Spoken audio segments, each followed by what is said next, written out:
Everybody, my name is Steve Murray. It's my pleasure to host this event tonight, and it's been a while coming. I'm really excited. I'm really excited to host this, and I'm really excited about what our two presenters have got to share tonight. I've had the privilege of being part of this almost evolution, I suppose, particularly of Jenny as she's evolved her practice and her skill set to include this functional medicine component. And even though this is kind of the end, a little bit of the end of the road in terms of study, this is something that's been, ever since I've known her, been very, very close to her heart. So I think what you'll see tonight is incredibly exciting when you see what this approach can do to change someone's life. This particular patient, who I mentioned any names, has been through hell, and just taking this functional medicine approach has just fundamentally changed her health. So I don't want to get ahead of myself, but because that's really what this is tonight about. I'm also really excited to welcome Lindsay van Rooyen here with us. Known Lindsay as long as I've known Jenny. Lindsay's one of the most knowledgeable people in this field I've ever met in my life, and she's here representing DNA analysis tonight. But she has a real grasp of prevention and about how to use preventative health strategies to change your life. So I can't think of two more qualified people, more passionate people to talk about this particular subject, which is really about using functional medicine and functional medicine principles to change the way we deliver healthcare. I'm going to get going with what we call the matrix and timeline. Okay. So I'm going to share my screen. If anything isn't working, please somebody give me a shout and let me know. So maybe just give a little bit of context in terms of the patient process. Yeah. So this is the kind of starting point, yeah? Yes. So this is the starting point. This is so what we do in the whole process is there's some very detailed questionnaires that we send out to patients. That's where we start, okay? And they complete those questionnaires, and out of the information that we get from those questionnaires, I will then use that information to populate what we call the matrix and the timeline, okay, which gives me a huge amount of information on which body systems are the most impacted and where we need to start focusing. So to give you a bit of background, the lady we're talking about, she's a 40-year-old lady. Okay, I'm going to share my screen now, and we'll go through this stuff as I'm talking. Okay, can everyone see that? Can you see that, Yeah. Steve? Yep, I can. A little bit. If you can make it one bigger, I think it might be all right. Okay, just to go in. Let me just make it a bit bigger. Yeah, there we go. That's perfect. Okay. And just think. All right. Is that good? All right. Perfect. Yeah. Okay. So this is a 40-year-old lady. She was a patient of mine in my physio practice for a couple of years. She would come in every few months for a couple of sessions, her neck and back, upper back, lower back, all of it, some sciatica, just ongoing pain. And we'd try and manage it with physio, but, it would help for a bit, but she'd always be back a few months later. She also... you can see here, she also had actually seen a rheumatologist and an orthopedic specialist and had been to Eastern doctors. She'd actually been all over. They'd done MRIs, they'd done all kinds of things. She had a bit of a disc bulge, but nobody could help her. Nobody could sort the problem out and actually tell her what was wrong or help her to fix it. So that was where she started. And as I got going with the whole functional medicine program last year, she was one of the first patients to actually join me. And it was an awesome privilege to work with her, and is. So what we got here, I'm going to go through a little bit. This is her timeline, okay? So this is what we do. We start right from birth, and we look at all the different things throughout her lifetime. So as a child, she says she was allergic to dairy. So that's already an issue that we start looking at. Then she had a lot of mold exposure as a child. And then also, again, she had mold exposure now, currently as an adult. And mold is a very significant issue that can disrupt your gut and your health in a very, very major way. Then she started having anxiety attacks, asthma. She'd had a lot of fillings and antibiotics. Now, obviously, fillings, especially in those days, were particularly mercury fillings. Antibiotics, I think most people know, have a big impact on gut health. Then she started having some menstrual problems, gut issues started. And then she started getting various different other problems, sinus, chest problems, starting to get skin problems, fatigue, hair loss, memory problems, sinus and lung congestions, eye problems, and so on. She'd also, along the way, had some caps and crowns on her teeth and 4 root canals. Again, root canals are a very, very big issue when you're dealing with health. Most people don't know that. But bacteria, those dead teeth, they're basically organs in your body that are now dead. And they start to harbor bacteria that then leaks out into the rest of the body and slowly starts poisoning the body. So root canals become a very big issue that we look at as well.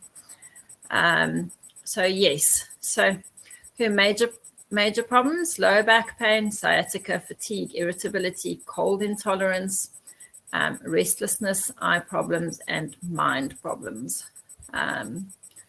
Then she'd had a lot of family history here of all kinds of issues. So we look into that as well. It gives us a lot of background.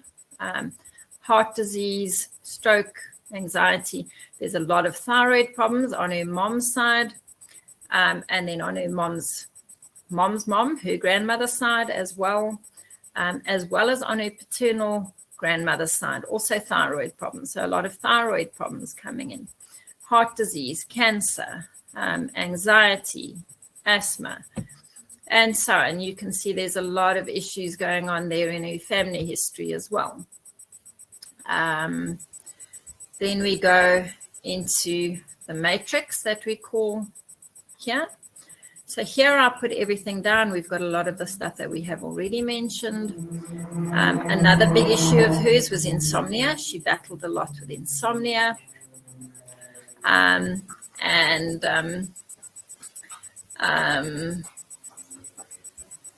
Stress. She had huge amounts of stress.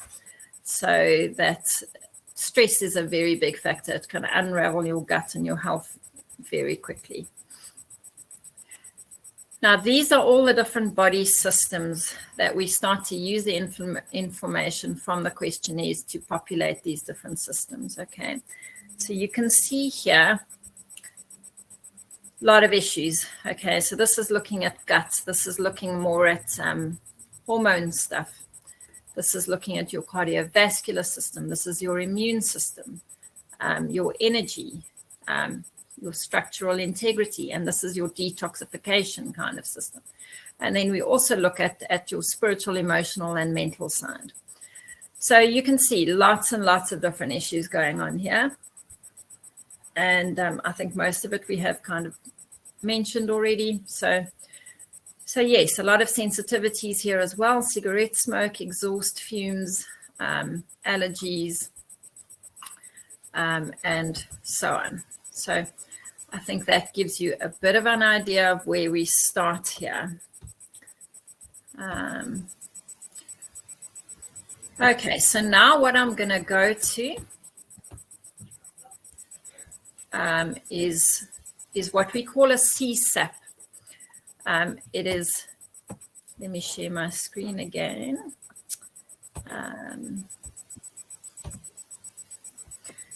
It stands for a comprehensive stool analysis and parasitology. All right, there we go. Let's go one bigger, Jen. I'm going to. Is that big enough? There we go. Yeah, that's readable. That's probably too big. Okay? Yeah, too big. Yeah. All right. That's perfect. Okay. All right. So this is your CSAP. Okay, comprehensive stool analysis and parasitology. So this gives us a tremendous amount of information about what is going on in your gut. So you can see here,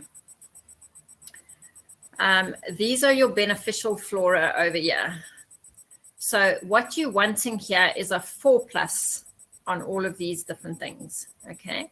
Now, she's got very low levels of most of her beneficial flora. So there's a 3+, a 1+, 2+, 1+, 2+, and that one's 4+. So lots of issues going on here. So what that tells us, I mean, firstly, obviously, she doesn't have enough good bacteria in her gut, but something is pushing those good bacteria out. So there's an overgrowth of other stuff in her gut that is now pushing that good stuff out. These are what we call commensal flora, so they're not dysbiotic yet, okay? Dysbiotic is where they start to become problematic, significantly problematic, and we really need to look at that. But there is definitely some overgrowth here, and it is moving towards the dysbiotic flora side. So that is becoming a problem over there. Then over here under the yeast culture. Now on the CSAP, it is very difficult for them to actually culture out the yeasts. They're not easy to culture. So even if people have yeasts, it's not often that they're able to culture them out. So with this lady, they cultured it out. So she's got a whole lot of candida going on. And if they can culture it, it already tells us that there are massive amounts, okay? So even though it's coming up as a 1+, that's very, very significant. So she's got a lot of yeast overgrowth in her guts. All right, this goes into your viruses, your pathogenic bacteria, parasites, and so on.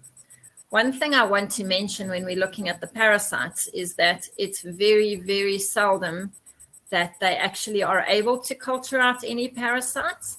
Parasites are unbelievably good at hiding. You just cannot test it. It's very, very difficult to do an accurate test for parasites. So yes, that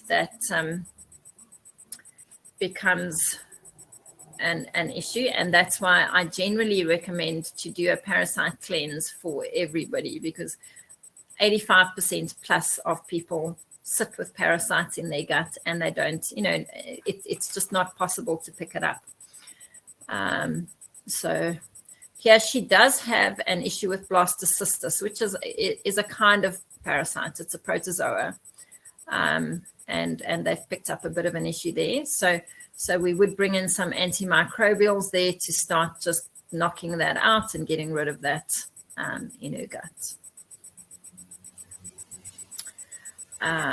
Okay, then here we go again. Okay, other markers here, yeast again, and it's not just rare like there or few, it's many. Okay, so that tells us like, wow, she's got a lot of issues with yeast going on in her gut. And yeast can cause lots and lots of problems health-wise. It can cause fatigue and can just cause a lot of issues. She has got some vegetable fibers that came out in her stool. And what that tells me is that she's probably not digesting optimally. And I mean, we can already see there's gut issues going on, and most likely she has suboptimal levels of hydrochloric acid in her stomach. So she's not able to break down and digest and absorb the food that she is eating properly. So they're picking up traces of that in her stool.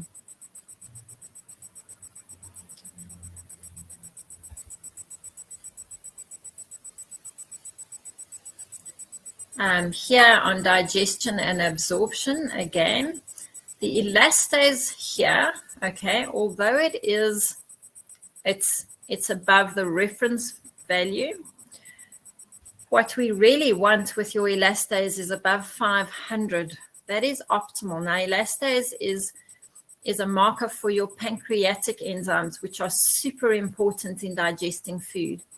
So if you do not have enough stomach acid, your stomach acid levels stimulate the pancreatic cells to release your pancreatic enzymes. So if your stomach acid levels are suboptimal, you will not be secreting enough pancreatic enzymes. And that then becomes an issue with liver and bile production as well. And that will obviously cause a problem with breaking down and digesting food, as well as allow bacterial overgrowth in your gut. So this is already too low for me. Okay, so that is a problem. We need to get that elevated. Then the next thing here, the carbohydrates. Again, they're coming out as positive in her stool. So we saw that already with the vegetable fibers. They're picking that up. Inflammatory markers in her gut are all looking good. So there's no issues there. So that's a good thing. But here we have a problem. Okay, so secretory IgA stands for immunoglobulin A. Now, you've got a whole lot of different immunoglobulins. Your immunoglobulin A is the immunoglobulin, which is basically your immune system that is present in your gut. So that is like super important. I mean, if you think how important your immune system in your gut is, I mean, anything you eat, I mean, that immune system needs to be able to protect you and defend you against what is coming into your gut. So really important that is optimal. And you can see here, her result is 13.8, okay? Now, it should be between 30, which is already like low, and 275. So she's below the lowest level. So that is a very big problem. And she was picking up like a lot of immune issues. She was getting sick a lot. She was getting cold sores. She was getting like different immune problems. And that's because this immune system is so suppressed. Now, if you're dealing with an autoimmune disease, you may well have an immune system here that is above the 275 marker. And that means it's overactive instead of underactive. So that tells us what's going on in your immune system there. These are all looking good. That's your short chain fatty acids, and that all looks fine. The pH here is low, okay? And that can, again, be a marker of blocked bile ducts. So coming from the liver, she's not excreting or secreting enough bile when she's eating and digesting her food. And so her liver and bile production is probably suboptimal and not functioning well neither. And that could definitely start to cause a low pH. And that will also then start to facilitate a good environment for bacterial overgrowth and all of those yeasts, all of that, because if there isn't enough acid and enough bile and all of those things in the stomach, then everything else starts to grow and get out of hand.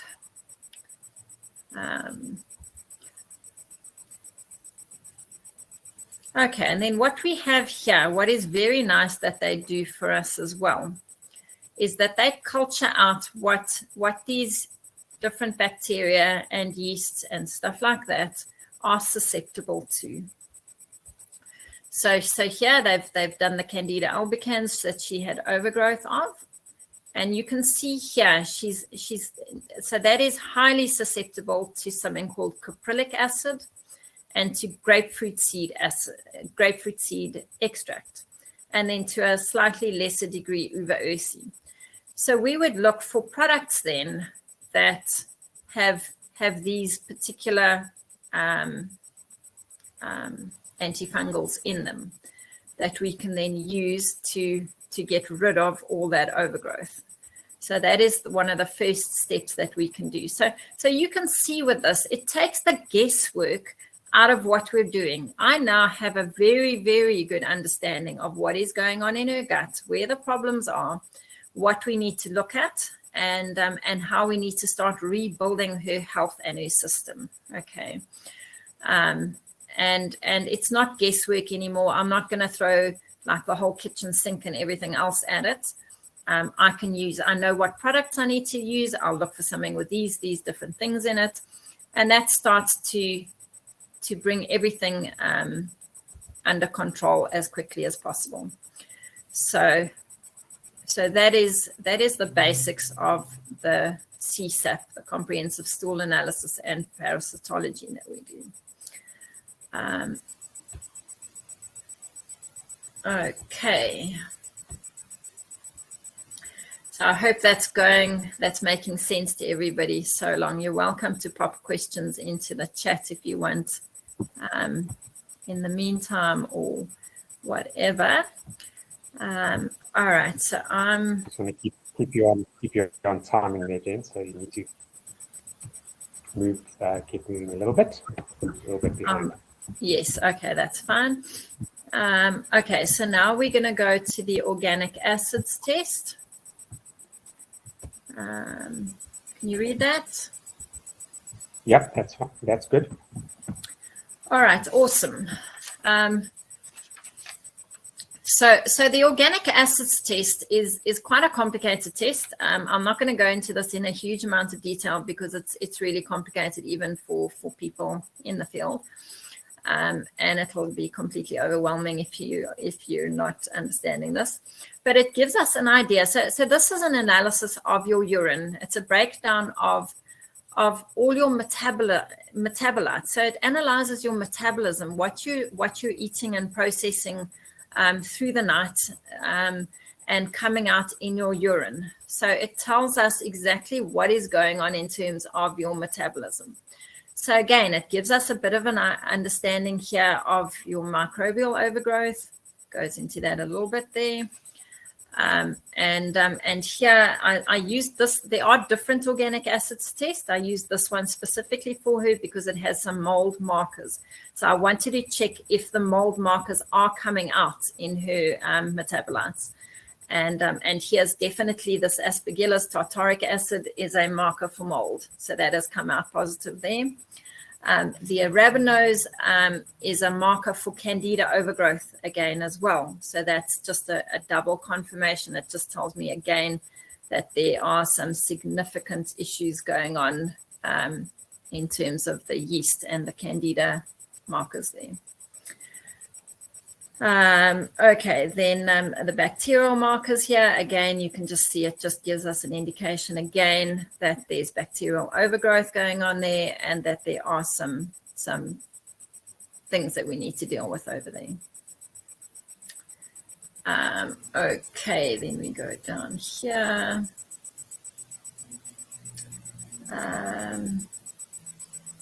Okay, oxalic acid, again, that is also a marker for candida and yeast overgrowth. It can indicate other things, but it's definitely yeast and candida as well. So in her case, that's definitely what's causing this one to be high there as well.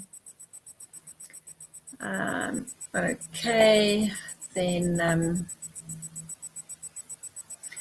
mitochondrial markers here as well.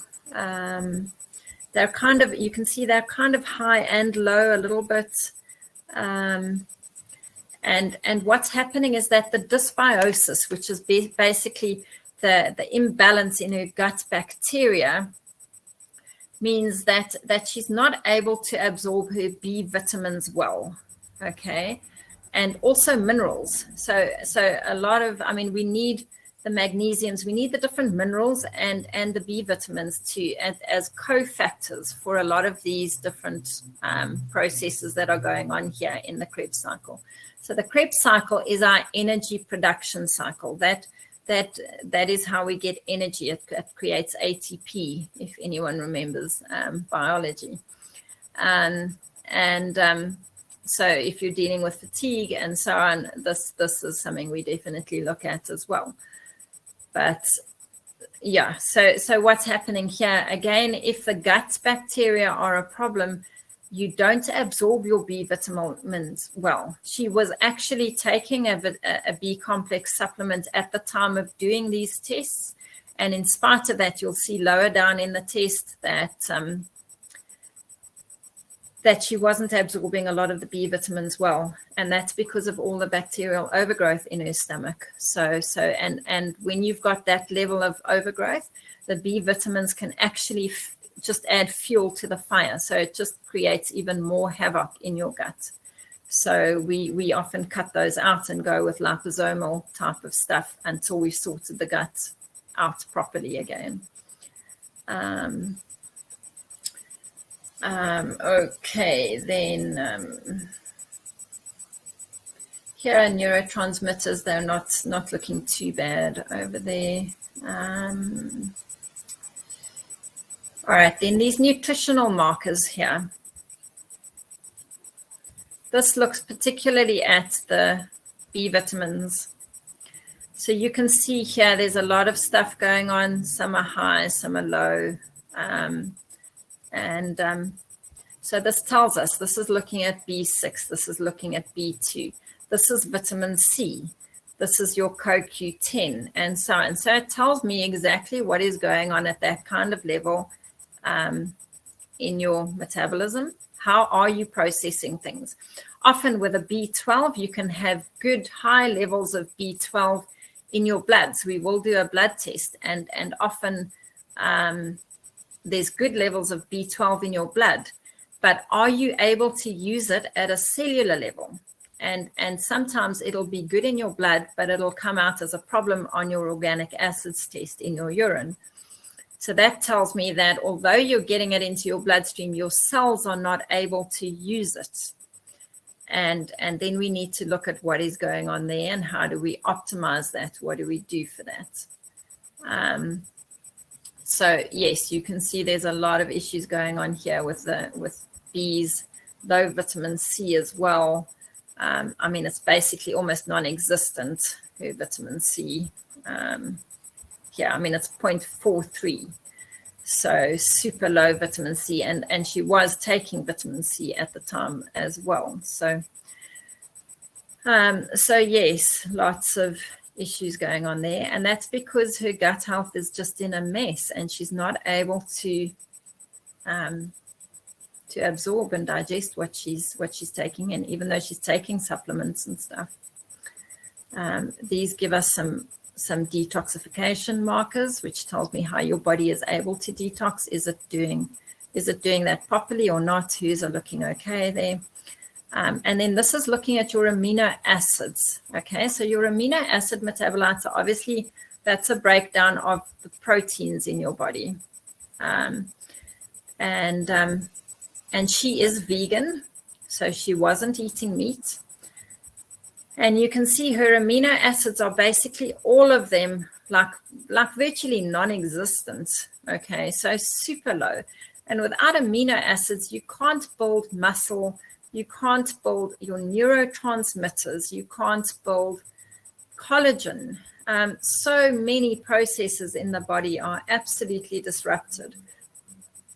So a very, very big issue there. And we had to get her onto a very good quality amino acid supplement as well, just to start rebuilding that as well. And you can see here as well, her mineral metabolism was also rock bottom. So just not getting enough minerals, not getting enough amino acids.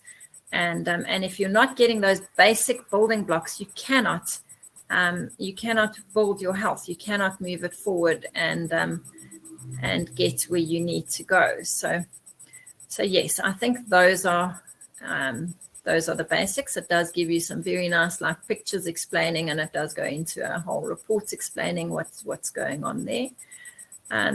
But that gives you a basic idea of those two tests that we use with most of our patients, just to get a basic understanding of what is going on there in the metabolism and the gut. So I hope that's making sense so far to everyone.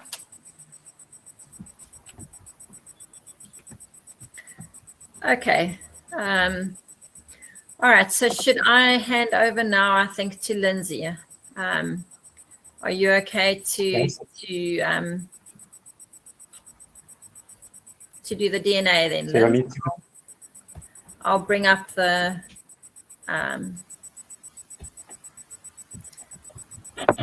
so while we just doing that, so maybe just orientate everyone in terms of the process so far in terms of this patient. So she came on board, she did all those assessments, and this was part and parcel of you generating the individual plan, correct? Yes, absolutely. So once I've got all of that understanding, I know where we need to go, and I know where we need to start. What things we need to start looking at, how we need to start tackling the whole plan. So one of the first things that we do is look at nutrition. We look at a whole elimination diet. We start evaluating what is going on there, and we work with a person to start basically tuning into their body to understand what is causing a problem, and to start listening to their body and figuring out where their sensitivities are or maybe in terms of food. So that's one of the starting points that we do. And then we do all of these tests, which give me a lot deeper, because once I've got the results of these tests, I can now really personalize it. It's not any more generalized. It's not take this supplement and this supplement and let's see if it works or if it doesn't work. I know exactly what I need to give you, and we will work through different things. And then it's, in the long run, it actually saves money and time and frustration, because you're not trying a whole bunch of things and checking to see, what works, what doesn't work, and so on. Okay, so we're going to go. Lindsay, can I maybe start and preface this by saying one of the things that people, often say, and I remember in training I was the same, that your DNA is set, so why do we want to test DNA? What's that for? Because you can't really make any changes to it. And I think that's one of the big let's say misconceptions about genetic testing. So maybe you can Yes, Steve. catch that on that one for people. Yeah, thank you, Jen and Steve, for inviting me here tonight. I'm really excited to share with you why a lot of people are scared to do DNA tests. And there's nothing to be scared of at all. They're scared because there are different DNA, if you could call it, there's a low penetrance DNA test, which is what ours are. And we're looking at slight alterations in your DNA that you have actually basically inherited from all of the generations before you, that just alter slightly one of the genes. And so the function of that gene isn't like it should be. So it just has an altered function, but it's easy to correct with a lifestyle solution. So we're only looking at low penetrance genes where we can look and see which genes have a little bit of a risk or a larger risk, and what are the lifestyle solutions that we can give you that will help those genes to behave better, to express themselves better. I always have this little story, a 4-year-old that goes to stay with granny for 4 days because mommy and daddy have gone on a second honeymoon. And it goes as a well-behaved child because it's got a routine and it knows what it's supposed to do and what it's not supposed to do. And then with granny, it has an absolute wonderful time doing all the things that normally isn't allowed to do. And when the parents come back, it's an absolute brat. But it's only the behavior that's changed. The actual child hasn't changed at all.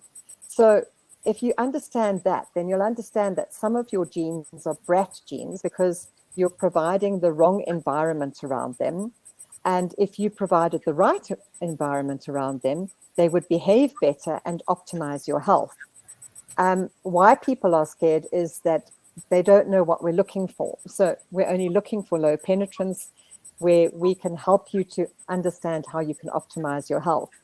High penetrance genes are the BRCA genes, like the BRCA1 and BRCA2, where you know the story of Angelina Jolie, where she found out that she had the BRCA genes 1 and 2. And so she had a total mastectomy because BRCA genes don't respond well to you changing lifestyle around them.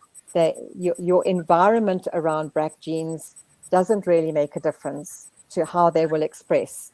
So unfortunately, your high penetrance genes will show up at some time in your life. And that's why she got rid of her breasts, because she didn't want to have breast cancer. And she knew at some stage they would show up. So with our test, you never have to be worried about it. What it's going to do is help you to understand more about who you are and how you can actually understand what you have in your genetic makeup and how you can choose to actually optimize it and change maybe some of your behaviors, some of your lifestyle, choices. And in so doing, just slight tweaks can actually just change the way that you feel and make you feel amazing. And it's incredible, but it's all about you. And once you realize this is me, and now you can walk into a store and you know exactly which supplements you're supposed to be taking. No longer is it a generalized thing. Well, will that, work for me or won't it? You know exactly what's going to work for you. And so likewise, like Jenny said, it's going to save you a lot of money at the end of the day, because you don't have to go around, trying to see, will this work, won't it work? And then you don't really know whether it does. So it's basically a recipe exactly made to you and personalized to you, and how you change and basically commit to making those changes will depend on the kind of optimized health that you will be rewarded with at the end of the day. So we have a variety of tests, but this is always the most important one to go for, because it shows you the most about yourself, about the 9 pathways that are in your body and what's actually happening in those pathways, and just gives you a better idea of, where do I start to actually get healthier and to feel better. So should we have a look at it, Steve? Absolutely. All right. So this okay. Carry on. Then. This is a lady, one of Jenny's patients. And so what you'll see here is where it's moderate or where it's high is where we're going to work. Where it's low, it just means that everything in that pathway, we're actually, what I have to tell you is there are many, many genes.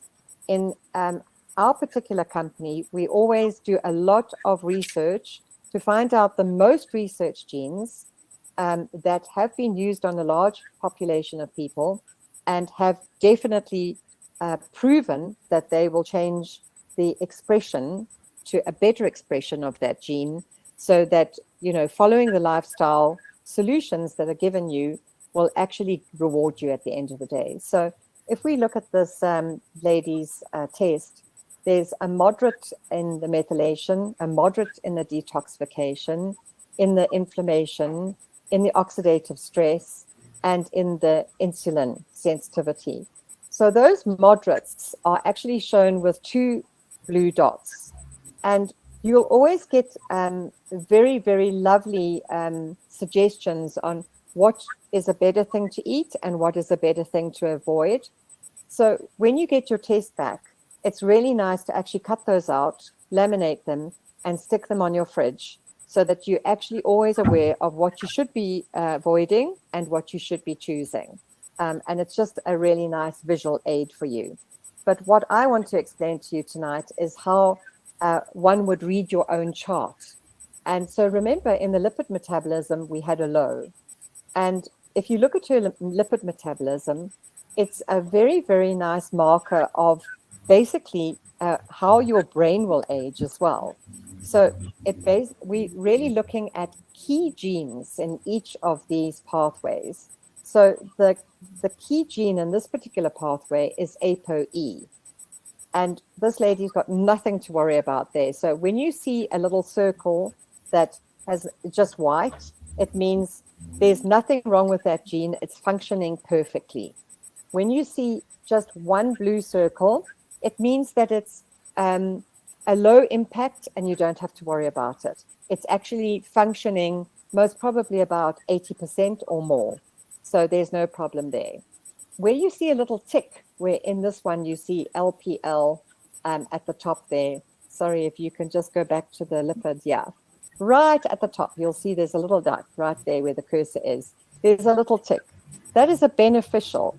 So it's so lovely when you've got genes that are just extra special, like extraordinary.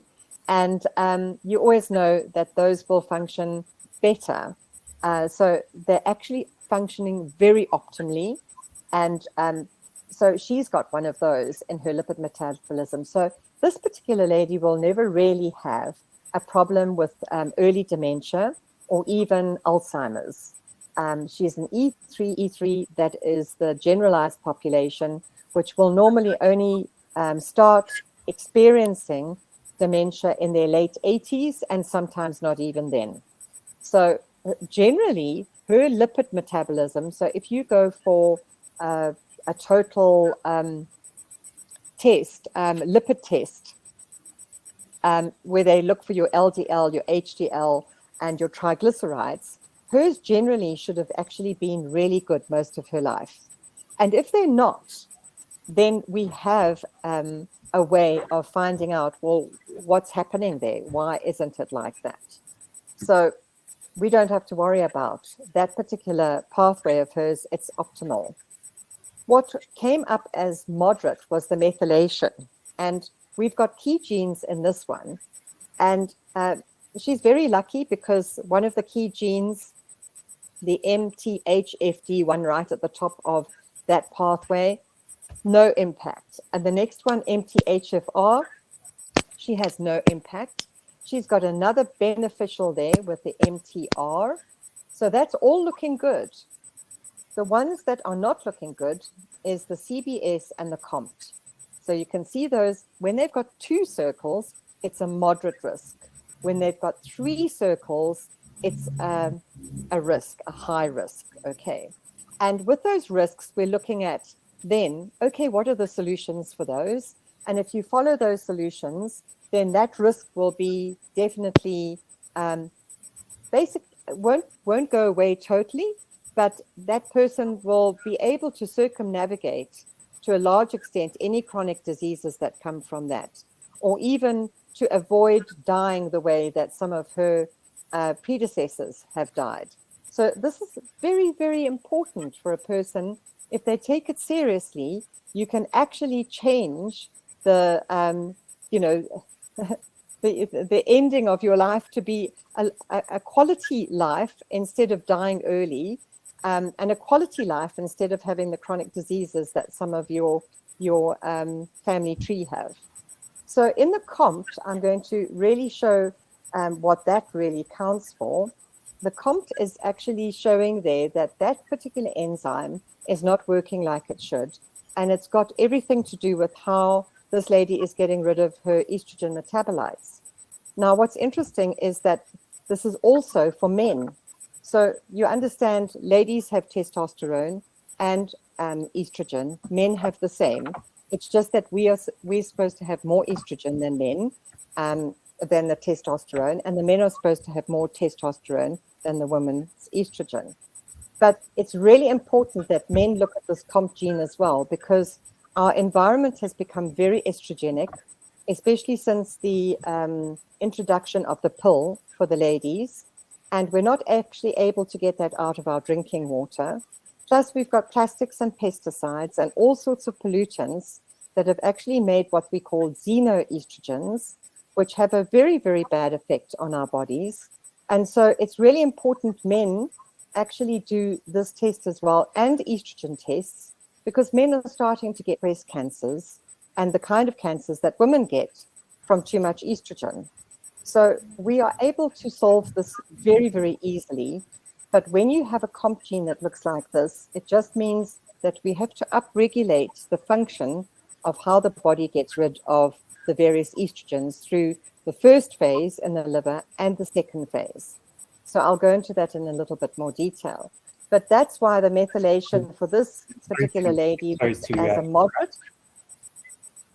We do need to move it quite quickly, so to have some time for questions. I'm afraid Jenny took a lot of your time, so okay. We've only got about okay, Steve. Left. Can we not go past an hour, Steve? Well, no, I mean, I don't think so. That was what the timing is, and I'd like to be able to have the room open for questions as well. No, that's so perfect. Let's try and I'll get go this quickly now. Finishing about 5 minutes. So if we go to the detoxification, you'll see that there's a big risk there and a deletion. So when you see a deletion, it means that the gene was never there. So it didn't disappear and it's not hiding. That person just was never born with that, and she inherited it from somebody else. The insertion is fine. So it's not it's a moderate, because there's only one of those major genes missing, and there are solutions to that as well, and very easy solutions. Then you can see the inflammation. There's not a huge amount going on in the inflammation, and that will just show us that when she doesn't do the right things, the body will inflame and she will feel worse.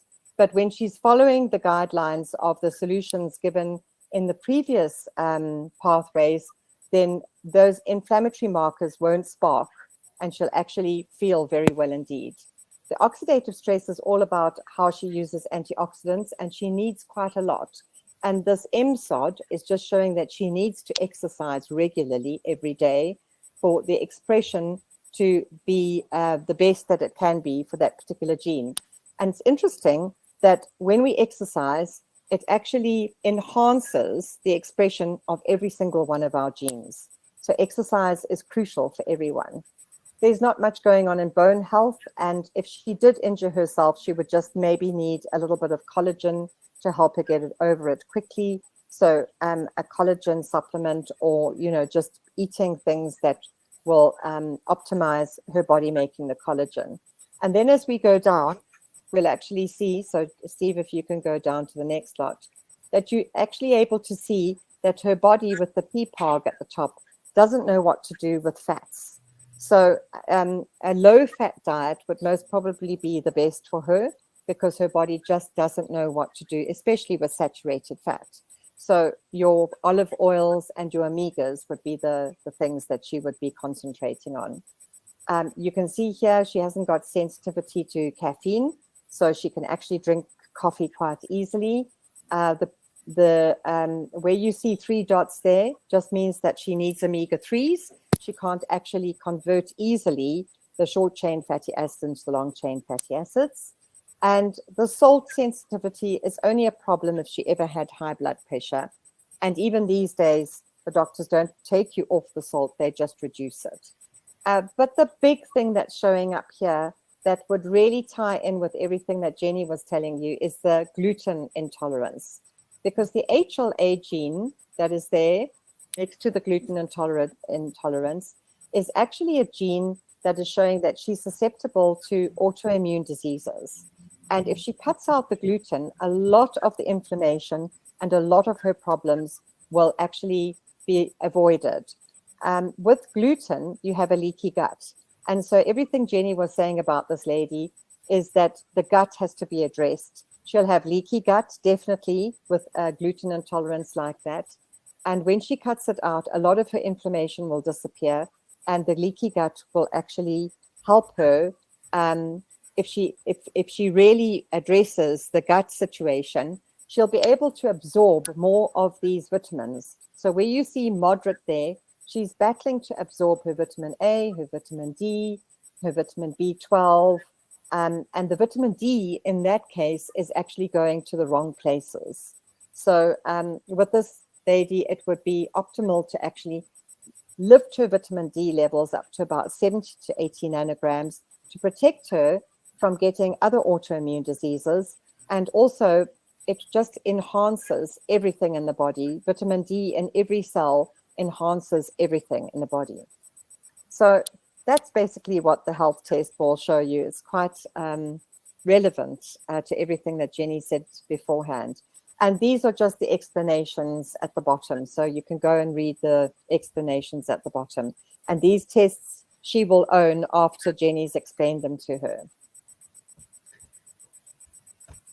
All right, I'm quickly going to share the DNA diet.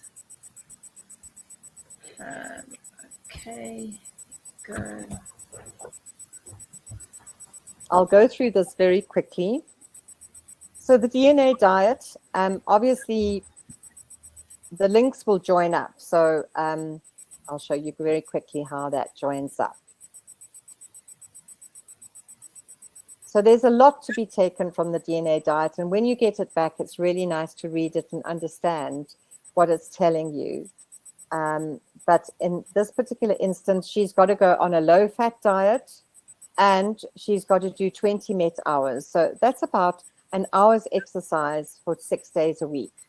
And it's just meaning that her body needs that exercise. It's all about weight management, the DNA diet. So you'll see that's just all it's talking about. So she hasn't got a big risk for putting on weight, but her exercise importance is important. And she's got a carbohydrate barrier, which is low. So carbohydrates are not her problem, but can you see that the saturated fat is? And that's what we saw in the health diet. And so monounsaturated fat, which is her olive oil, this will help her to actually lose weight if she eats has olive oil, and if she cuts out the saturated fat and has olive oil, that will help her weight management beautifully. Then the polyunsaturated fat, which is the omegas, she definitely needs. But if she has a whole lot of them, it's not going to help her to lose weight. But what is standing in her way is she's got a sweet tooth, and also her snacking and satiety is that she doesn't often after a meal feel satisfied. So she's one of those picky eaters who will eat all day most probably, and that's not going to help her at all. And with the circadian rhythm, that is your clock gene. So it tells you, are you a morning person? Would you most probably benefit better doing your exercise in the morning or the evening? So you can see she's actually a clock person for the afternoon and the evening. And the problem here is to actually keep her exercise for the afternoon not too late. And she's a bit of a night owl. So the problem is that she'll have dinner, and then most probably because she's awake later in the evening, she'll eat some more before she goes to bed. So with these people that have got a clock gene for the afternoon and evening, they have to be very disciplined about only eating dinner and thereafter not eating much at all. And if you go down to where all the dots are, I just want to show what's interesting here. Yes, so these dots here will show you that the fat is definitely a problem here. And with this ApoA5, it's showing that probiotics are essential to her body because they actually bind to the fats to stop her having a high triglyceride count. But what's fascinating for her is the plin at the bottom of that fat absorption is showing that many of her family members many years ago, generations and generations ago, lived through famine. And the DNA actually changed to keep that generation alive. So it changed in holding on to fat. So if she doesn't eat properly and eat regularly, she will be giving her body the message that once again, she's in a famine. And guess what her body will do? It will just hold on to that fat. So fat is a big problem for this lady. But what's interesting, if you go down a little bit more, it's really important that she has carbohydrates so that she can actually give her body that sense that she's not in a famine. But the only two that are showing up here is that she's got the sweet tooth, and she's got an addiction whenever she wants to reward herself to have something really sweet, delicious, chocolatey, one of those refined carbohydrates. And actually all that she needs to be doing is having her complex carbohydrates, and her body will be very happy. So apart from that, she's got just the regulation of energy and intake of behavior here. It's just that if she doesn't do that properly, she's got an FTO moderate risk, which allows her to put on weight a lot. And the insulin sort of like sensitivity is showing up in that bottom gene, TCF7L2. So she's just got to be really careful with sugars. And as Jenny said, she's got lots of candida, lots of fungal problems. She's very, very prone to molds. So that's where this whole thing joins up and links up to actually show, your body is so incredibly intelligent, and all of the tests that you do will tell the story a little bit better and add the truth here and there to the various areas. And then you actually can't hide from the truth, because it'll just give you the truth. So that's what the DNA will do, is will link up with everything that Jenny told you about, all the other tests that have happened. And then you really know where you are focusing your attention to actually work on optimal wellness. I hope that helped you. Great. Thanks, Lindsay. Sorry about rushing you a little bit. Not a problem. And I think, Jen, I think what's important now for everybody is just to pull this together in terms of what did you do?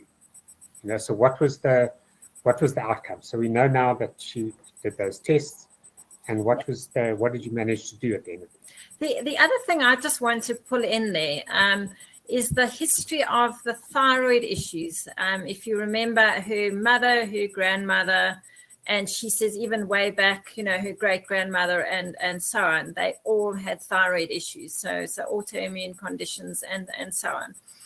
Now, the thyroid is very, very linked to gluten intolerance and what we call molecular mimicry. So gluten over a period, if you have a leaky gut, which I'm sure she did, gluten starts to mimic your body's own cells, and particularly the thyroid cells. So what happens over a period is that as the gluten is leaking out into your blood your immune system starts to attack it. And over a period of time, it becomes confused between the gluten and the thyroid tissue. And then it starts to attack the thyroid tissue. And that's where you start to get a thyroid autoimmune condition. And so it's very interesting to see that genetically, she has that gluten intolerance. And she actually picked that up even before we got the results of these DNA tests, just on the elimination diet that we did. She knew immediately that she was hectically allergic to or sensitive to gluten. And then we got these results back, and they just confirmed it again. And that's obviously genetic. So that's going back probably long way down all her ancestry and all those genetic lines. So that is why all the women in her family have had a history of thyroid problems. And now she has a daughter, so she can help her, because there's probably genetics going on there as well. So yeah, that is just interesting. But what did we do? Gosh, a whole lot of things. We helped her manage stress in a big way. Stress was a very, very major factor for her. So we started to work with her stress levels. We worked with her diet and her nutrition. We got her onto a good regular exercise program, with specific things in the morning and the evening, also to manage her stress through exercise, different things that we did over there. Obviously, in terms of supplements, a lot of antimicrobials initially, in fact, initially just healing the gut. So different things to start healing that gut, getting rid of the leaky gut. And then as that was improving, we started to bring in the antimicrobials, getting rid of all of that overgrowth that was going on in her gut. and then starting to reintroduce some of the good bacteria, getting rid of all the bad stuff, and just boosting her detoxification pathways, bringing in some of those B vitamins, but not through the stomach, bringing in liposomal things through her mouth, orally absorbed, and so on. So yeah, we did that over a couple of months, and I had her complete the medical symptoms questionnaire, which is one of the questionnaires that we do quite regularly with the patients to see if it's improving or not. And honestly, I mean, we started off with her MSQ was almost 150. And the last one that she completed was 0. She has got, from coming from 6 years of chronic pain, she has now got 0 pain. I chatted to her last week, and she was just saying it's unbelievable. She has got absolutely no pain, no period pain, no endometriosis kind of symptoms anymore. No back pain. She's now rock climbing, and she can jump down from quite a height. She has no pain anymore. So her pain is completely resolved, and she's just feeling amazing. So, and absolutely, I mean, from all of that list of symptoms that you saw in the beginning, I mean, all of those symptoms are now gone. She's got energy. She doesn't get cold anymore. She sleeps well. It's actually been remarkable how she's improved through the different interventions that we introduced. All right. We're a little bit over, but I think it was worth the extra time. So if there, I would like to open it. You know, from my perspective, just to pull this together, I think what we were really trying to illustrate here is that following this really organized and thought through and process in terms of our 16-week program. And I think, you know, ultimately, as I think Jenny said it, there's no guesswork here. And I think that's what's really important. You know, is if we use cutting-edge diagnostics to make sure you get to the root cause of the problem.